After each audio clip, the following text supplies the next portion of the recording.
Vamos allá. El reino visigodo y la conquista musulmana, el final del Imperio Romano.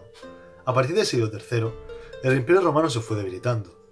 En el siglo V comenzó a sufrir constantes ataques por parte de los pueblos germanos, y no fue hasta el año 476 cuando el último emperador romano fue derrotado y el imperio se dividió. La caída del Imperio Romano marca el inicio de la Edad Media. El reino visigodo. Tras la caída del Imperio Romano, en la península ibérica se instaló un pueblo germano, los visigodos, los cuales fundaron su propio reino, cuya capital fue Toledo. Los visigodos adoptaron el latín como lengua, aplicaron las leyes de los romanos y proclamaron el catolicismo como su religión. La conquista musulmana. En el año 711, los musulmanes derrotaron a los visigodos en la batalla de Guadalupe. A este territorio lo llamaron Al-Ándalus, cuya capital fue en Córdoba. Al-Ándalus fue un emirato, que significa que es una provincia gobernada por un emir. El emir de Córdoba dependía del califa de Damasco. El califato de Córdoba. En el siglo X, Al-Ándalus se independizó de Damasco y se volvió un califato. Por tanto, fue un territorio gobernado por un califa. Los califas eran los jefes supremos. Durante el califato de Córdoba se mantuvieron constantes enfrentamientos con los reinos cristianos, los reinos de taifas.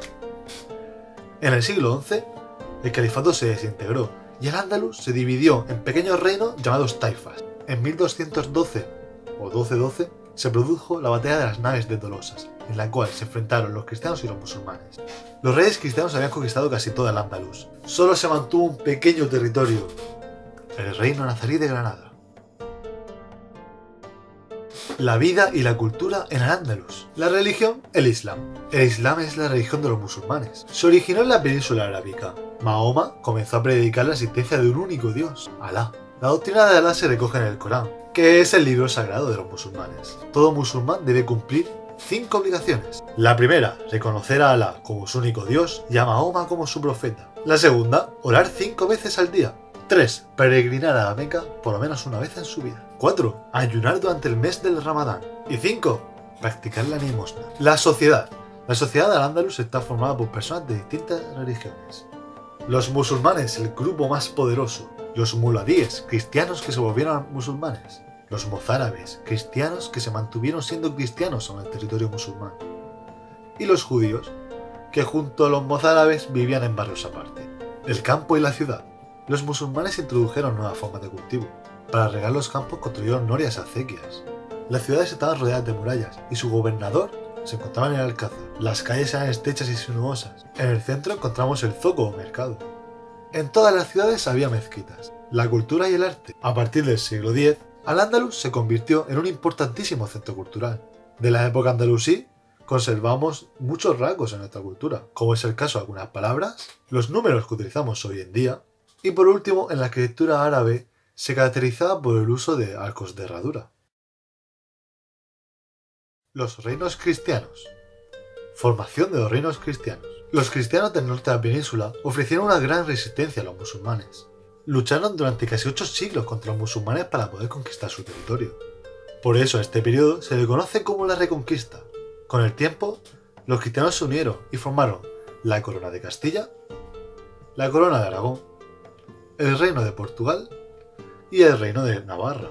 En 1212, los reyes cristianos se unieron y derrotaron a los musulmanes en la batalla de las Navas de Tolosa, como he mencionado anteriormente. El avance cristiano finalizó en 1492, cuando los reyes cristianos conquistaron el Reino de Granada, el último territorio musulmán en la península. La sociedad. La sociedad en los reinos cristianos se dividía en 3 grupos: nobleza, formada por los vasallos del rey; clero, formada por obispos, sacerdotes, monjes; y los campesinos, los más numerosos de todos ellos, siendo casi todos siervos y dependientes de un noble o abad. La repoblación. Los reyes cristianos necesitaban que aquellas tierras que conquistaran hubieran estado ocupadas por personas que las trabajasen y las cuidasen. Esto se conoce con el nombre de repoblación. Muchos campesinos judíos y mudéjares permanecieron en sus tierras. Además de con ellos, las nuevas tierras se repoblaron con cristianos y los mozárabes. La vida en las ciudades cristianas. ¿Cómo era la vida en una ciudad medieval? La ciudad se dividía en burgos o barrios, y sus habitantes eran los burgueses.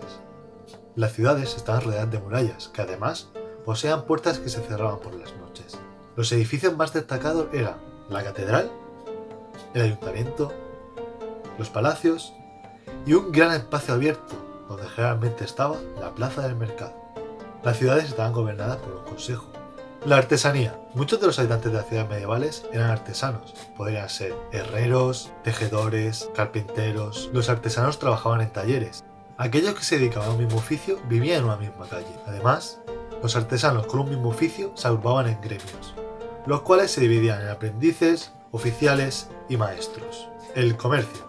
Los comerciantes o mercaderes vivían en las ciudades e intercambiaban sus productos en la plaza. El comercio hizo que algunas ciudades prosperaran. Por eso, se construyeron edificios más grandes y vistosos, como palacios, catedrales y universidades. El arte en los reinos cristianos. El arte romántico. Durante los siglos X, XI y XII se desarrolló un estilo de arte romántico. En aquella época se construyeron iglesias, monasterios y catedrales de paredes gruesas y pocas ventanas, por lo que el interior era muy oscuro. El arte gótico. Durante los siglos XIII y XIV se desarrolló un nuevo estilo arquitectónico, el gótico. Las catedrales y las iglesias góticas eran mucho más luminosas. Tenían grandes rosetones y ventanas con vidrieras. Gracias a las nuevas técnicas arquitectónicas, las iglesias eran mucho más altas.